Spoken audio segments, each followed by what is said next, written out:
படிங்க. ஆதியாகமம் 22:11-14 ஆபிரகாமுக்கு மேலே போகிறப்ப சத்தியமாக தெரியாது. பக்கத்தில் பார்த்து சொல்லுங்க, சத்தியமாக தெரியாது. he doesn't know, அவனுக்கு தெரியாது.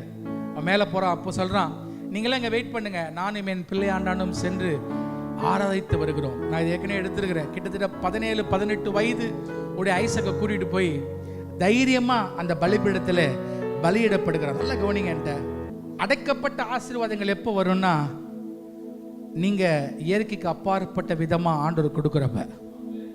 ஹல்லேலூயா. when you sow to God supernaturally, I want to prophetically bless somebody. இந்த வருடம் வரை அடைக்கப்பட்ட கதவுகள் இயேசுவின் நாமத்தில் திறக்கட்டும்.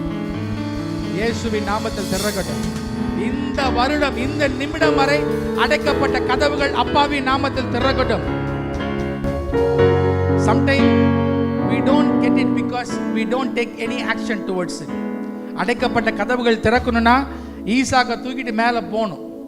சும்மா நின்றுட்டு இருந்தால் ஆகாது. உங்கள் இடத்த விட்டு நீங்கள் என்னைக்கு நவுறீங்களோ அன்னைக்கு தான் உங்களுக்கு அற்புதம் நடக்கும். ஹல்லேலூயா.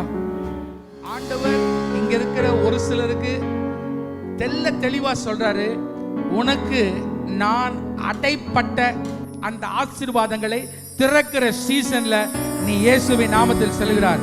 You are getting into a season where the arrested supplies are going to be real in Jesus name.